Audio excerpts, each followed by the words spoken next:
Definitely ওনার এক্সপ্রেশনসগুলো আমার definitely খুব ভালো লাগছে। এক্সপ্রেশনস ওয়াইজ আমার মনে হয় উনি অনেক বেশি এখন সচেতন, এগুলো আমার খুব ভালো লাগে স্টোরের সাথে। এবং আমাদের তো ছোট বড় অনেক ধরনেরই স্টোর আছে, সো আজকে মানুষের চাহিদার কথা বিবেচনা করে আজকে প্রথমবারের মতো হার্লেন ফ্ল্যাগশিপ ওপেন হলো। এবং আজকে আমরা হার্লেনের প্রত্যেকটা মানুষই অনেক বেশি খুশি, কারণ এত বড় ফ্ল্যাগশিপ আমার মনে হয় না আমি বাংলাদেশে দেখেছি। দেশের বাইরে গেলে আমরা এরকম দেখি, বাট আমাদেরটা আসলে অনেক সুন্দর। শুধু আমাদের বলে বলছি না, আসলেই সুন্দর হয়েছে হার্লেন স্টোরের এই ফ্ল্যাগশিপ স্টোরটা। এবং এই ফ্ল্যাগশিপ স্টোর উপলক্ষে আমরা বেশ কিছু অফার অলরেডি দিয়েছি, যে কেউ যদি মাত্র 1000 টাকার পণ্য কিনে সে পেয়ে যেতে পারে একটা স্কুটি। গত বছরও ঠিক একইভাবে হার্লেন স্টোর থেকে মিনিমাম পণ্য কেনার পর আমরা লক্ষ টাকার পুরস্কার দিয়েছি বিভিন্ন জায়গায়। বান্দরবনেও গিয়েছিলাম রোজার মধ্যে, মনে আছে আমার। সো এবার স্কুটি উপহার নিয়ে বিভিন্ন জায়গায় বিভিন্ন মানুষের কাছে যাব যারা পুরস্কার পাবেন।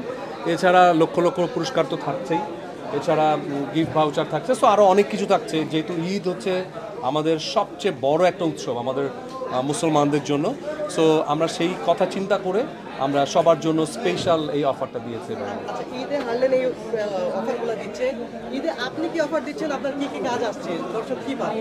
Thank you so much. আমি আমার নিজের পক্ষ থেকেও বেশ কিছু উপহার দেওয়া উচিত আসলে। আমি অলরেডি ফিল্মের শুটিং শেষ করলাম, ময়নার চর, একটা অনুদানের ছবি, চরকে বেস করে সেই ছবিটা শেষ হয়েছে। এবার ঈদে আসবে কিনা জানি না, ঈদে না আসার সম্ভাবনাই বেশি, কারণ অনেক ভালো ভালো ছবি আছে। তাছাড়া বিজ্ঞাপন দেখতে পারবেন ঈদে, আমার কিছু বিজ্ঞাপন দেখতে পারবেন। আর ফিল্মটা তো যেহেতু মানে অল্প সময় হয় না, যেই ছবিগুলো রেডি আছে এগুলো হয়তো ঈদের পরেই আসবে। তো দেখা যাক, কোরবানি ঈদকে টার্গেট করে হয়তো আগাচ্ছি। আই হোপ যে ঈদের জন্য ছোট বড় কিছু চমক তো থাকবেই আমার কাজের পক্ষ থেকে। আর হচ্ছে খাবার দাবারের ক্ষেত্রে রোজা তো মেনটেন করা হয়। হ্যাঁ।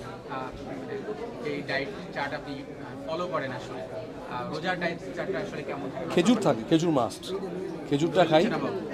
প্রচুর খেজুর খাই আমি, এই ইফতারের পর থেকে শুরু করে খেজুর খাই, পানি খাই প্রচুর।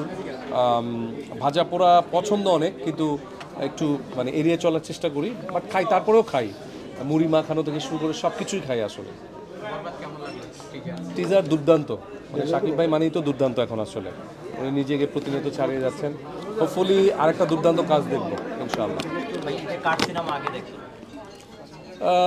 প্রথম কার্ডটা দেখবো, প্রথম ডেফিনেটলি শাকিব ভাইয়েরটা আগে দেখবো, তারপর অন্যান্য সবগুলোই দেখবো, কারণ সবাই আমার ক্লোজ।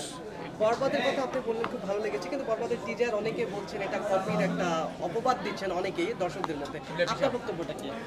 দর্শকের মন্তব্য তো দর্শক করবেই, মানে ওনাদের মতামতটা খুব ইম্পর্টেন্ট। ওনারা যে মতামত করছে সেগুলোর প্রতি আমি রেসপেক্ট রাখছি।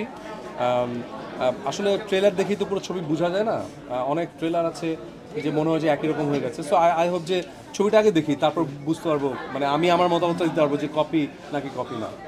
শাকিব খানের খুব কাছের মানুষ আপনি, বরবাদের শাকিব খানের কোন বিষয়গুলো আপনার আলাদা লেগেছে টিজারে? ডেফিনেটলি ওনার এক্সপ্রেশনসগুলো আমার ডেফিনেটলি খুব ভালো লাগছে। এক্সপ্রেশনস ওয়াইজ আমার মনে হয় উনি অনেক বেশি এখন সচেতন, এগুলো আমার খুব ভালো লেগেছে। ইমনকে দর্শক কবে দেখবে লার্জান দ্য লাইফ টাইপের? আমাকে তো গত বছরও দেখেছে, এবার ওটিটিতেও দেখলো। আই হোপ যে এই বছরে বেশ কয়েকটা ছবিতে আমার মানে দর্শক হলে দেখতে পারবো ইনশাআল্লাহ। ভাইয়া, ইফতারে কোন আইটেমটা পছন্দ এবং কার হাতের রান্না একটু বেশি পছন্দ? আমার আম্মার হাতের রান্না সবচেয়ে বেশি পছন্দ আমার, বাট আম্মা তো একটু দেশের বাইরে আছেন, এই জন্য আম্মাকে এবার মিস করবো। আর আমার ওয়াইফের হাতের যেটাই করে না কেন ভালো লাগে আমার। আপনি জিজ্ঞেস করছেন কোনটা পছন্দ, আমি খেজুর খেতে খুব পছন্দ করি। তারপর ওয়াইফের হাতের কোনটা? চিকেন সাসপেক্ট আর কারো প্রশ্ন আছে? ওকে হয়ে গেছে।